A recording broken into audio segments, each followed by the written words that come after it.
think it's funny when you add a little bit of money to a sport and you give some girls attention, what they can do with it. I think everyone should take a page out of our book and really put some more time and effort into women's everything.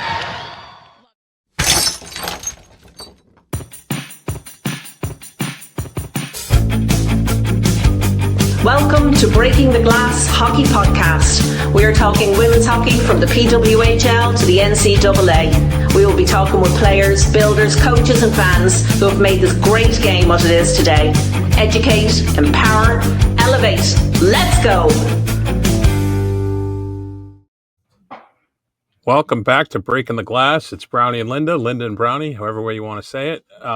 We are here together going over our weekly info podcast where we catch everybody up with goings on in and around women's hockey. Yeah, let's jump in. You ready? Yeah, and we need a new voice, a new intro. Not that we don't appreciate the ones we already have, but I'm on it. I'm on it. We love our intros, but I have 2 requests sent out and neither one have gotten back to me, so I will text them. It's a good reminder. Or that's a no, Brownie, if they don't get back to you. They both, when I see them, they both say yes, and then they ignore my text. All right, couple of mea culpa, quick things. Mm-hmm. It's been brought to my attention, if we play a video on this podcast that has no sound, we should be talking during it instead of 35 seconds of silence, which would seem something we wouldn't have to point out to ourselves, but yet we all sat in silence watching a video not too long ago on a podcast. So we did. Put that one in the back pocket. Good to know. I mean, again, podcast newbie. It's rare. Whatever you're scrambling around is very loud. I don't know if it's just for me or if it's for everybody. It's my I'm just paper. I'm just telling you, buddy. Sorry, everyone. Quebec City, the IIHF Women's Worlds are there in 2027, and the Men's World Juniors is 2029. You guys were right. So you can clip that little part, Linda. You were right. Again, sound effect. And then last one, this was also brought to my attention. If we tag you in an Instagram post or a story, the reason we tag you is because we talked about you. So just to make it a little more clear, if you got tagged, you got talked about. So that's all. So brought to your attention, is this like an AI assistant or your wife or just an anonymous tip? One was anonymous tip. One thing was a buddy I play with. He was like, "Hey, dumbass, if you're gonna play a video, talk during it." Well, that's good. No, it is good. I actually, when people tell you, then they listen. So it's great. Exactly. And his comment was, "You and that lady Linda really don't have a lot of silence normally when you're on the podcast, but." I think he was saying we talk a lot, which was kind of funny. Isn't that what a podcast is? That was my response. See, you and I, buddy, right there. All right, let's jump in NCAA. The last 2 remaining undefeated teams are Penn State and Cornell, which I kind of hope neither one loses to see that matchup December 30th. I think that'd be kind of cool with a lot on the line. Who knows if it'll happen? Though. Oh, that's right. Yeah, so hopefully Penn State loses. Never mind then. Take that right out. Speaking of Northeastern. And I'm going to be there.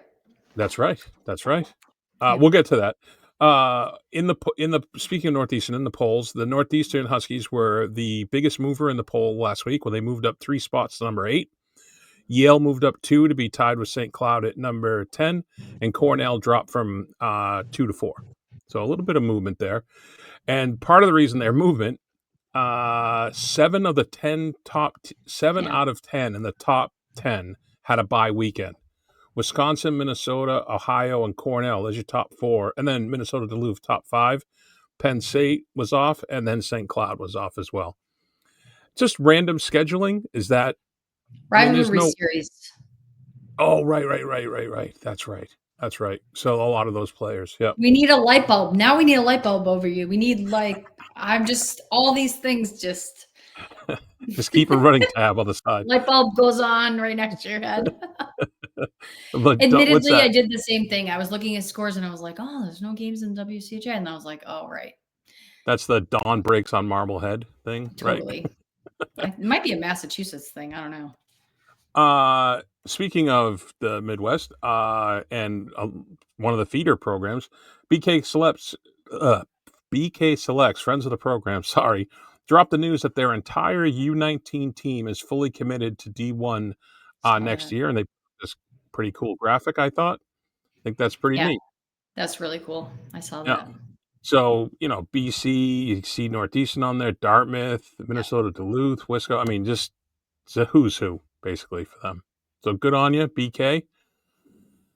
And then individual leagues, ECAC, Dartmouth received votes in the USA Hockey Poll. Their first time receiving votes since 2015. So now, new coach, your buddy, knew it. More, yeah. Congrats to Maura Curl and staff for that. Is that something that the staff will? Is that something they're aware of when you're in it like that, and you're like, "Hey, listen, we're not where we want to be yet, but we're making some progress." I mean, it's hard to deny that it's like maybe a stepwise goal or something to celebrate, especially when you don't have a lot of celebrations. I want to try to remember back to when we were in Northeastern and we like broke it. They only did 10 at that time, I think. Yeah. 8 or 10. And when we broke that, like when we came in at 10, I was like, oh my God, I never thought I'd see this day in my coaching career. Fortunately, that trended the right way, but 100% like celebrate it, but like in a we're not done kind of way. Right. I mean, but I think Maura is a pretty intense coach and a pretty intense person. I'm sure she knows how to celebrate it with her team and give them the kudos they deserve, but she's also what she's hired for and expecting, So awesome for them. I love to see that. Yeah, it was cool. I just thought I'd mention it. And then RPI fell to Princeton in overtime on Halloween, 4-3. But freshman Mia Montanari, I hope I got that right, Mia. She embodied talk about coaching, playing to the final whistle when her goal tied the game at 1959.9. The faceoff was in the left wing circle, and the puck was dropped with 1.6 to play in regulation. And I have the video right there. Shot on the score! Oh, but the buzzer went off. Is this going to count? Mia Montanari off the face-off win by Georgia Bailey. I was pumped when I saw this one will be reviewed. You talk about buzzer beaters. Referees are going to look at this one. Oh, boy, what a finish. Let's take a look. Goes right over the goalie's shoulder. Yep. Not a clean win, not even a clean shot, but right over the shoulder there. I think it was a good goal. Kylie Toy up in front. Yep, Kylie Toy was left all alone in front. Her taking away the eyes there. Yeah, I'd like to see the draw. Like the draw itself, it's hard because it's very fast, and it's the feed was off of Instagram, so it was a face off in the left wing circle. They won it to her. She was on the far edge. And just a one-timer right over the shoulder. But that's what you teach, right? Coach, never give up, all that play to the final whistle. But how perfect does that have to be to draw it so clean, the puck flies, that you can get a good rip on it, I mean, it's awesome. I was gonna make fun of the timekeeper or something and say they weren't fast enough or too slow or something, whatever. But then it showed right there on the replay. Yeah, so. The home timekeeper real slow on the start. When exactly. Exactly. They didn't start the clock until 0.25 in. Oh, I'm sure they would have been yelling. And then the last one from the ECAC. I've never seen this, so I put it in here. Union College had a faculty and staff appreciation game past Saturday, and they shared a video of the players going around and asking the professors and staff to go to the game wearing the players' jerseys. Like they went into their offices with the jerseys. I've never heard of that type of night, and I just thought it was great because they are student athletes. And I felt bad for the first player. I think it was the first player in the video that she went to her professor, and he's like, well, I kind of have plans. I'll do my best, though, to be there. And I don't think he was joking around. He just was like, oh, I'll do my best. It was funny, though. Let me ask you something. Go ahead. And I know we have a lot to cover today, but where do you find this stuff? It comes across my timelines. When I'll be sitting there make listening to the breakdown of whatever graphic novel my daughter's reading, and I'm like, she's like, just watch this one video, let me find the part, and I'm literally waiting for her to find a part, and I'll just scroll through my Instagram and stuff like that pops up on my feed. So I take a screenshot, and then, when I have time, I research it and put it in the doc. That's it, man. But it's pretty cool. Ladies and gentlemen, Brownie. He brings all this stuff, and I'm like, I mean, that's awesome. I'm just like, I guess, where was it reported or what was the source? Because no idea. They're just, I don't know. Well, I'm sure Union put it out because they had a camera following the players around. So I'm sure it was from Union's Instagram or something, I would imagine. Yeah, exactly. You should do like Brownie's book of useful, useless facts. Dude, that's my entire life. Ask any one of my friends. Ask anyone that I play hockey with. I'm trying to lead in with useful, but you know what I mean? Like just fun facts. Anyway. So now I'm going to be self-conscious about all these other stories. I read that. I just read that and I was like, no, don't be self-conscious. I'm just kidding. You know me long enough that I'm not self-conscious. So Hockey East, number 8 UConn lost in the closing seconds to unranked BC on Saturday afternoon, which was probably the biggest upset in Hockey East last week, I would say. And then Holy Cross hung in there with UConn for a pair, but they ended their home winning streak. They took UConn to OT the night before, then they lost on Saturday, but then they got 2 wins over Merrimack to start a new streak. So good on them. Holy Cross. 2 steps forward, 1 step back, or something like that, the expression. Yeah. They're battling, though. They're 1 step at a time, whatever you want to say. Whatever. Yeah. In the new Ha, St. A's secured the top spot in the league with 2 wins over Post. Not a lot going on in the new Ha for me. And then in the AHA, our friend Delaware goalie Matty Robitzer set a new personal and school record with 63 saves and a 3-2 loss to Mercyhurst on Halloween.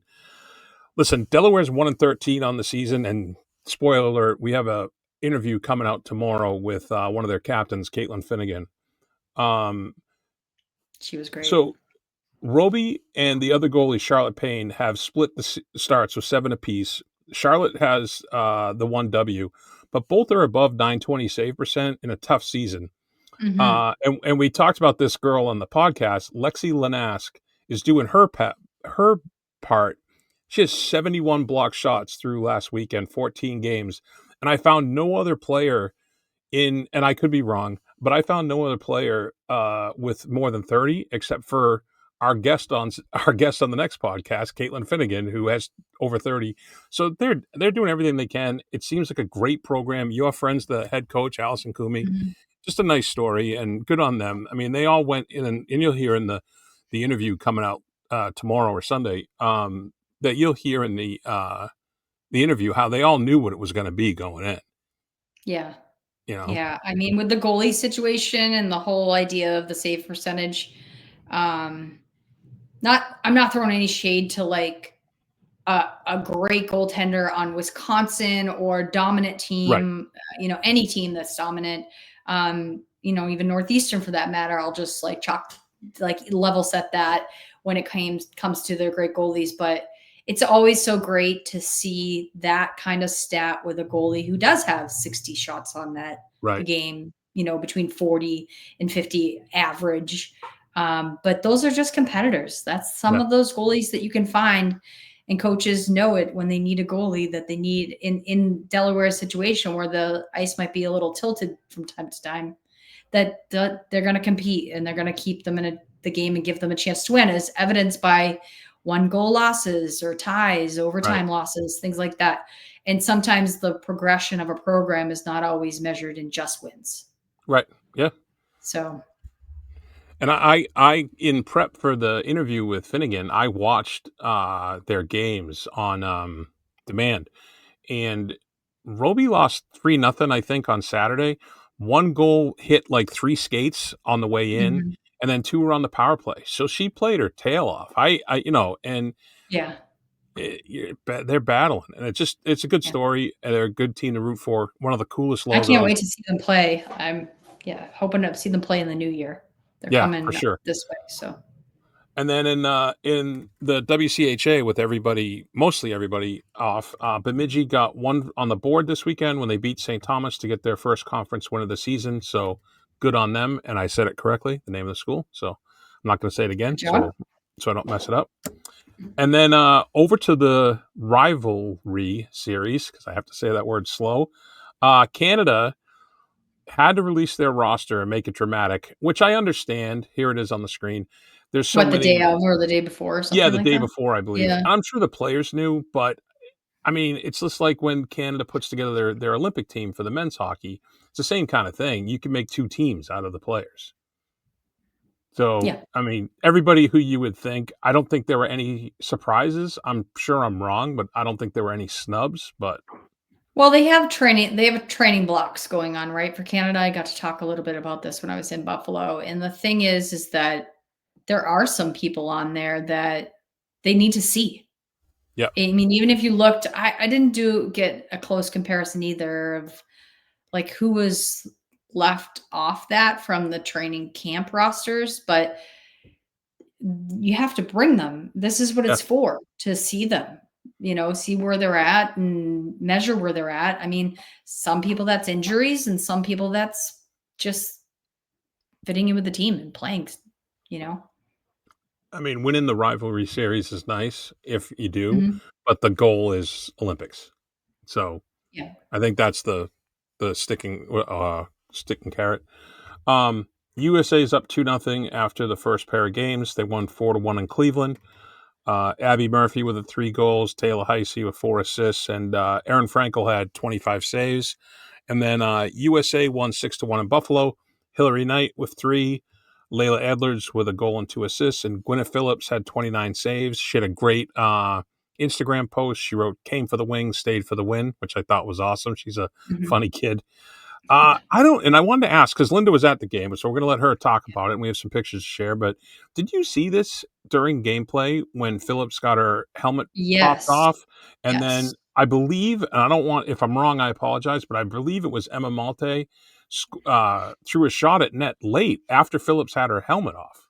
Yeah, so I saw it. I Yeah, couldn't believe what I saw. Like I don't know if it was Emma Malte, and I was at the game live, obviously. So and they didn't re-show it because of I course was they're like, not going to re-show that. well, they showed the play in front of the net, and I think it was a collision where Phillips' helmet came off, but then they Yep, didn't show the extra.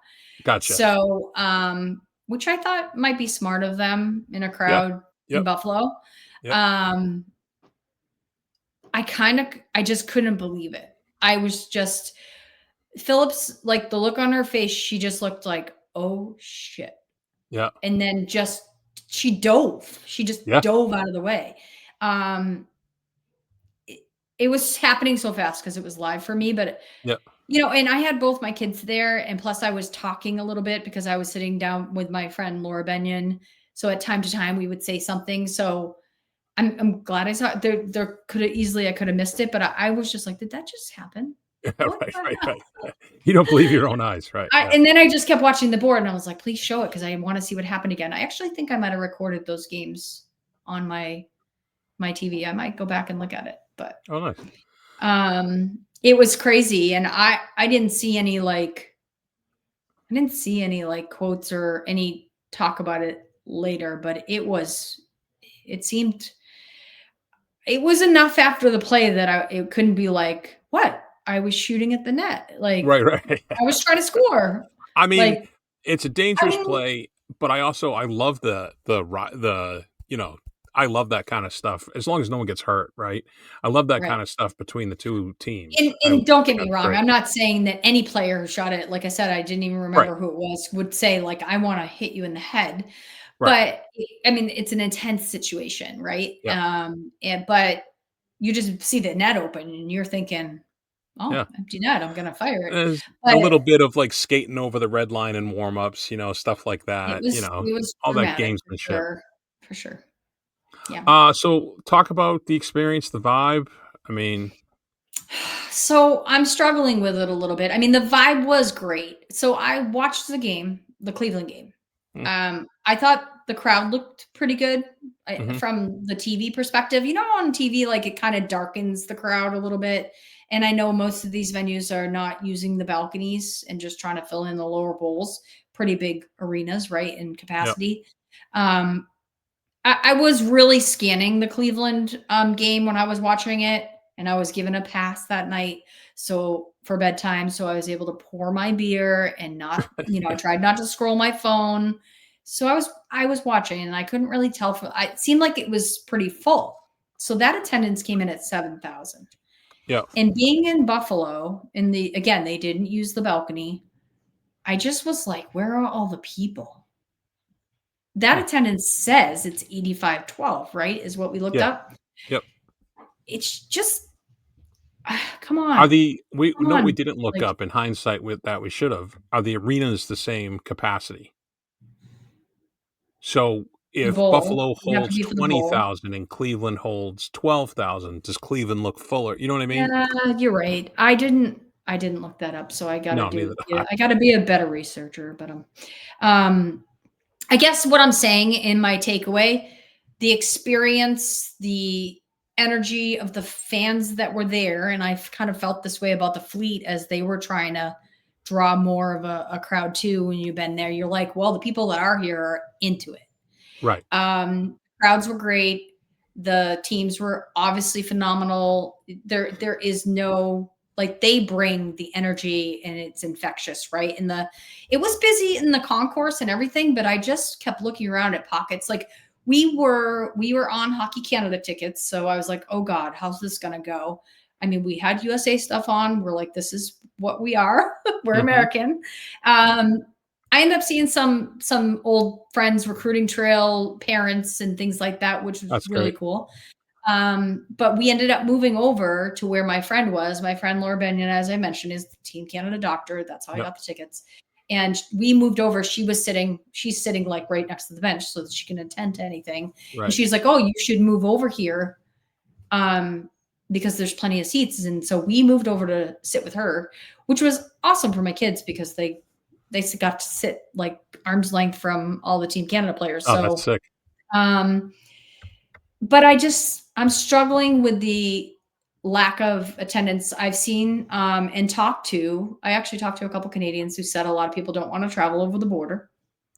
Yeah. So fair. Because I thought I understand I went to the PWHL game there. I mean, Buffalo's not getting anything anytime soon if you're looking of a women's hockey following, which is sad because there's so much hockey and great women's girls hockey. It's sports town too. In Buffalo, Rochester. I'm in Rochester. I mean, it's a hockey town. It's really, but yeah, I don't know what it's going to take to get political climate for the border stuff. It wasn't bad timing or anything like that. I think when I went to the Fleet game, it was like school vacation week, or end of school vacation week. It was a Sunday night and school started the next day. It was weird timing. I remember that. I guess I'd say I was disappointed. I was thinking that's in Buffalo so that we'd get a really big Ontario contingent.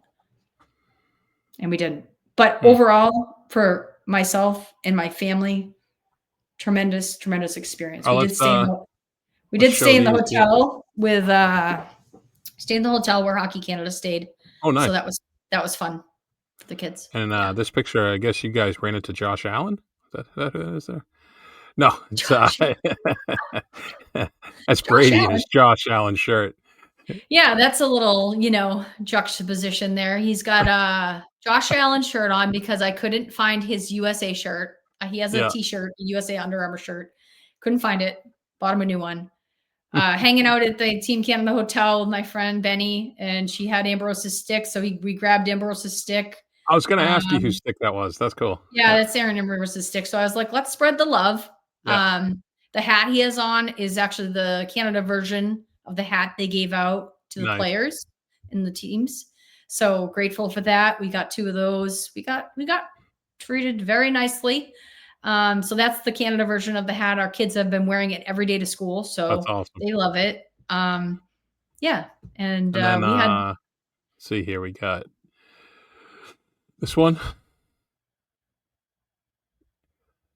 Can you see it or no? No, it's just loading. Oh, it's there's Josh. scams. Yep. Josh Allen. I said Josh. It's Brady with Haley's. Go ahead. Sorry. Yeah, Haley Scamora had a homecoming. She's from Buffalo. So her whole family, I got to see her mom before the game. In the pregame, she had tons of family there, tons of friends and family, and that's the USA version of the hat they got. Yeah, it was really great to see her and see that she did the puck drop, like the opening face-off with Poulin. USA nice. had her do that. They did a really great job, like kind of paying homage to that's her hometown. She scored a goal. That was super fun. I actually jumped up out of my seat when she scored because it was just so fun. Yeah, so grateful. I mean, Scams is such a great person. I was fortunate enough to have recruited her to Northeastern and that she chose Northeastern because she's definitely making us proud.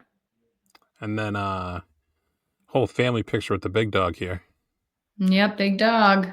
Yep, got to see Kendall and catch up with her really quickly. It's really tough to get to these guys, even in the family section. They're just busy and there's some youth teams there, but had a quick little catch up with her and hopefully we're going to see her on December 6th too. So she's going to try to make it over to Matthews then, but cool. And we got Brennan in a picture. So, and Nicole. Yep. Don't forget Nicole. You'd be in trouble. Yeah. The Team Canada group really, Bryn was poking around the lobby. They were pointing and smiling at her because of her little shirt that she had on. What's her shirt? Yeah, I can't read it. It says everyone watches women's sports. It's that one. Yeah, I love that shirt. The Together shirt. So that was a good choice. Yeah. Oh, nice. Yeah. You're in a good spot because you can pop over to all these. You're better located. I mean, I get the benefit here of being able to go to, any Hockey East or a lot of Stonehill and those games, but it's in the Fleet. Yeah, the Fleet. Yep. So I can't really pop over to Boston, even though I try often. I feel like you are popping over, but that's fine. And nice segue, Linda. Speaking of the Fleet, we have it's official. We have 2 new teams: the Seattle Torrent. Let me add this, and the Vancouver Goldeneye. You can see their logos right there. From the team socials, Seattle, forged by nature, unstoppable by will, a cascade of energy and abundance of power, shaping the land, sweeping forward as one, unceasing and relentless. We push through limits with mounting force and momentum. From mountain runoff to roaring rivers, the Seattle Torrent take inspiration from the waterways that connect Washington. So you can see the S in the Torrent there. It's pretty cool. Something else too at their Climate Pledge, they make the ice with rainwater. Did you know that? No, but I'm not surprised. Yeah, it's cool. It's a cool little feature. And then Vancouver, the Goldeneyes from their socials, inspired by the speed, strength, and synchrony of the common Goldeneye, the Goldeneyes embody Vancouver's indomitable, unified spirit as they soar to new heights. Wired to defend, we move as one with purpose, grace, and a shared direction. So I like the little stories that they put with the teams. They did that with the original 6, and they've continued it. Just cool. All those little cool things. I think it's just like when the other logos and teams came out, we were like, what? Really? I don't think so. And then it just grew on you. Yeah. And they've clearly put a lot of thought into, embodying the culture of where they're playing, right? So yeah. And they did that with all of them. This isn't on the sheet. Let's see if I can do it. Goldeneye Torrent. So I have to create graphics for the episodes, right? All those graphics, that's me. So I what's it called? Chat GPT. Yeah. Me and Riley, my daughter, were playing around, and here it is. I typed in there, put a Goldeneye bird in a S-shaped torrent river. And that, I figure, would be a good graphic. Look what it made. It's pretty good, right? I guess so. Well, hey, Maybe that's where the marketing people started when they maybe. were I don't know. Well, I don't know if you don't like it, tough beans, because that's our graphic for this episode. Oh, wow. Oh, Okay. yeah, buddy. Oh, yeah. Hey, Sorry. I'm happy to pass that off. And then I think speaking we should of just get it on a sweatshirt and just start that, wearing it and then see what people say. we could make it look like a postage stamp, like it was an old like it was an old Yeah, Canadian like a post stamp. mallard or something. Yeah. Yeah. Yeah. Well, it's a golden eye, actually. I Um, know. and people are still talking. We talked about this a week or two ago about Vladdy Guerrero Jr. wearing MPP's jersey. Mhm. None other than Sidney Crosby chimed in. He said that was cool. That was really cool. She's been so clutch over the years, and he was amazing too the whole playoffs. But that was pretty neat to see him wearing her jersey. I mean, Yeah. as good as she is, it's got to be kind of cool to have Sid Crosby call you clutch, right? That's still awesome. Well, but they both are Hockey Canada, so they know each Yeah, other. no, I know. I Yeah. know. Yeah. Yeah. So, I mean, Yep. who's the most famous person in your phone? They probably have each other's phone number. Yeah. So, I bet you they both have more famous people in Canada than each other. I wouldn't be surprised if they oh, have probably. like Yeah, yeah. yeah, yeah. For The sure. Takeover Tour announced 16 neutral site games, 8 in the US and 8 in Canada. The 8 games in the US are at 5 stops: Chicago, Dallas, Denver, Detroit, and Washington. And the 8 Canadian stops: Calgary, Edmonton, Halifax, Hamilton, Quebec City, and Winnipeg. And I'd say who gets multiple games in the US might be your inside track for the next cities, would be a good indicator, I would think. That's just my own guess. Yeah. I think the writing's on the wall with that pretty much, but already from last year even. But yeah, I'd say it's fair. And then the teams also announced a number of theme nights for each team with Black History Celebration, Hispanic Heritage, Pride Night, and others among the events. And one of the things is they're doing bobbleheads. Now, I'm not a huge bobblehead guy. I have 2. I have a Jerome McGinley that was gifted to me, and Crocker. Paws holding the 2 bean pots that they gave out. I have one of those.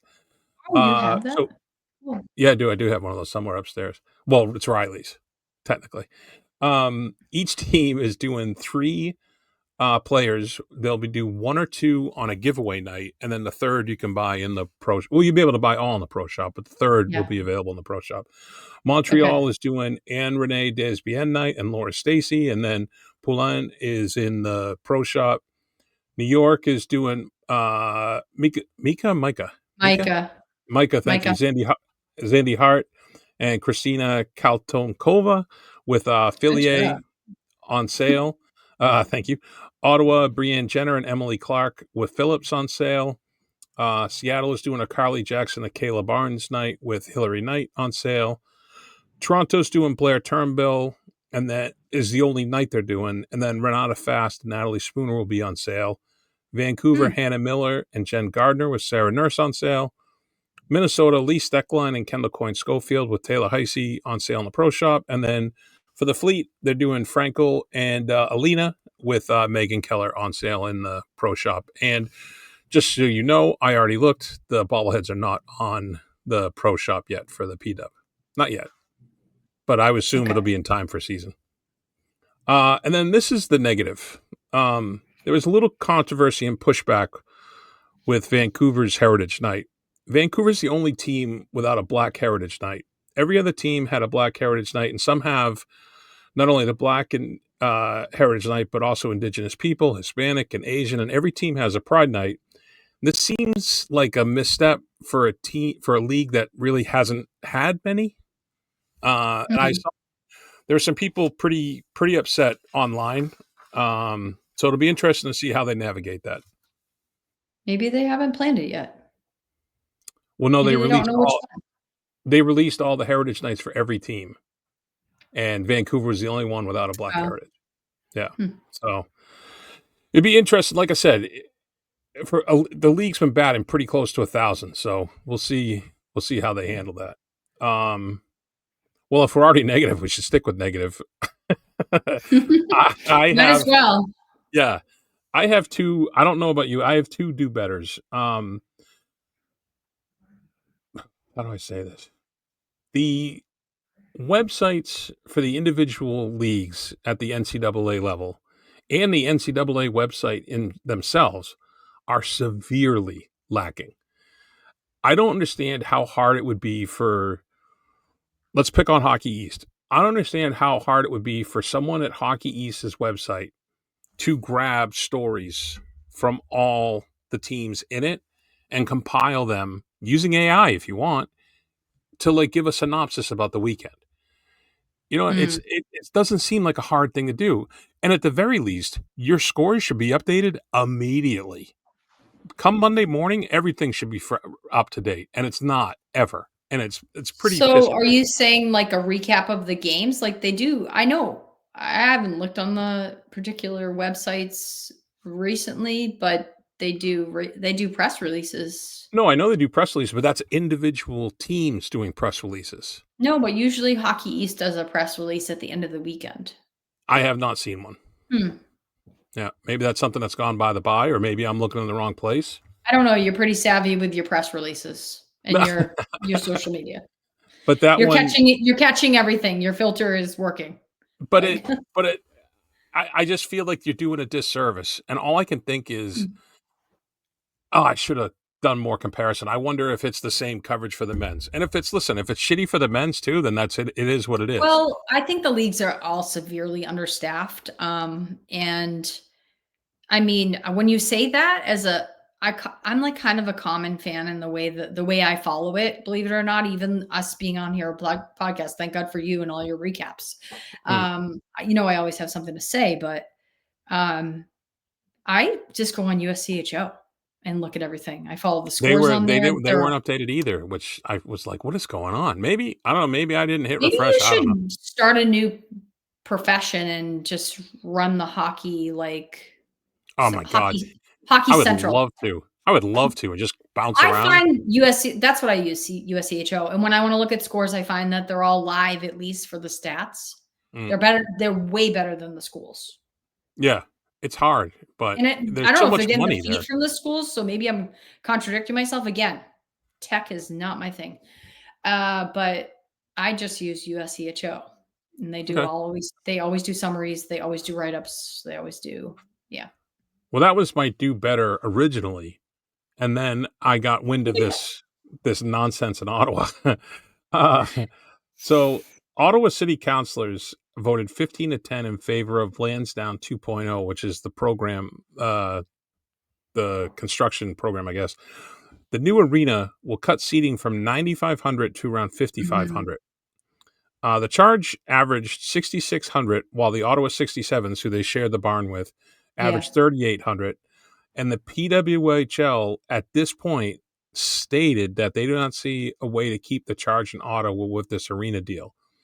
In a joint statement from Jana Hedford, the Executive Vice President of Hockey Ops, and Amy Shear, the Executive Vice President of Business Ops, at a time when women hockey has earned the right to think bigger, the city is planning to think smaller.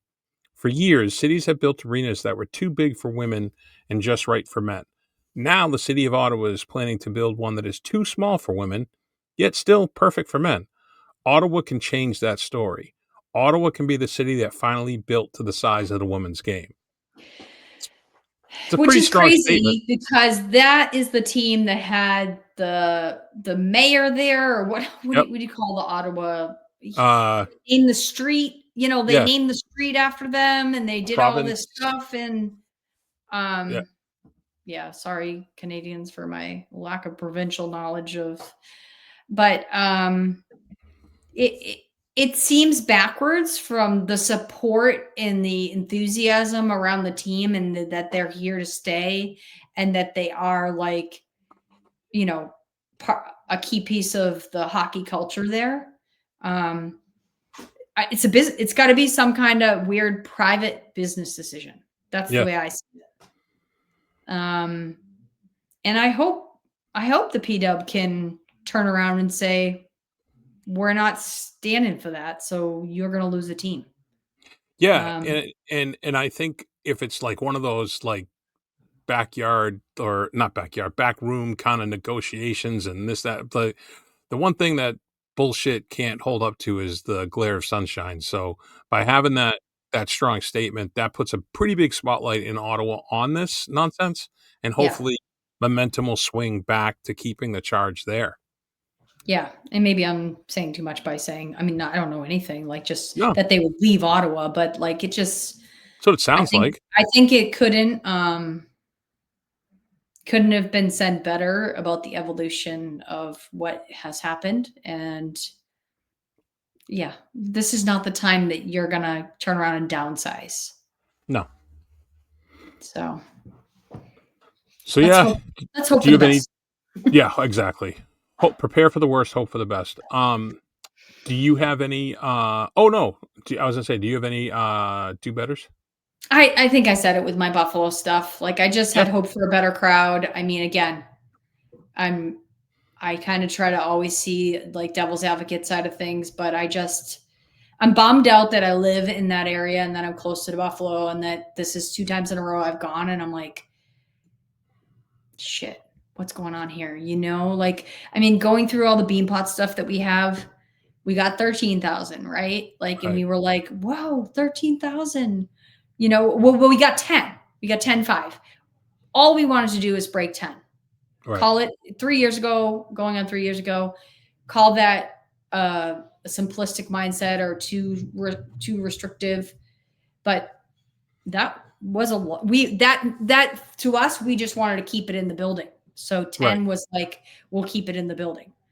And then we got whatever the 13.4 was the Mhm. next year. They had to open the balcony. The first year they Yep. were like, we were on the text thread, we're opening the balcony. And we were like, oh my God, they're opening the balcony, but it was a couple hundred people. But this Right, time they knew with ticket sales in the days and the days leading up to are always the big surge, right, but they knew that they had to open the balcony. So that was for starters. And this year we're accepting nothing but a sellout. right. So it's a sellout, less than a sellout isn't our next step of success. So I just going back to I've said it during the middle of Yeah, our no, pod that's here fair. that I just don't understand why more people didn't show up. Yeah.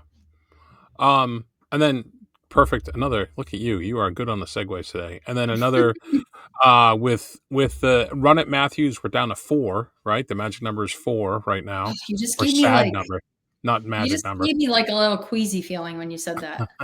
It's Merrimack, Penn Penn State, State, UNH, and then the finale with BC. BC. Yeah, And they are bringing up luminaries of the game to do the puck drop.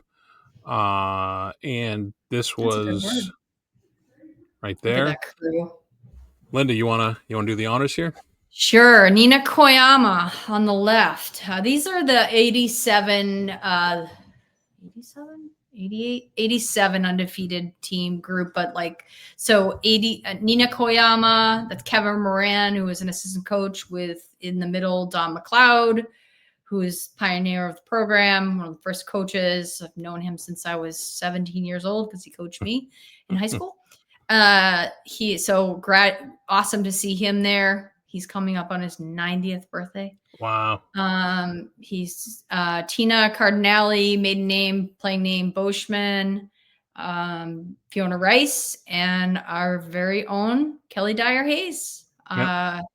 So they invited a group of them back to do it on that day, and that's who could make it. And they had a blast. They were texting me and sending me pictures and saying they wish that I was with them, and I wished I was too. But I was in Buffalo. Someone because so there's 4 games left. I'm going to be at 3, and the one game that I'm not going to be at is the one when you're doing the puck drop. And someone was like, no one's going to be there because it's the day after Thanksgiving. well, but it's okay. It's still cool. And I go, someone, oh man, I don't remember who it was, but someone said to me like, but it's your buddy Linda's doing the puck drop. You're not going to be there. I'm like, I'm sure I've seen Linda drop stuff.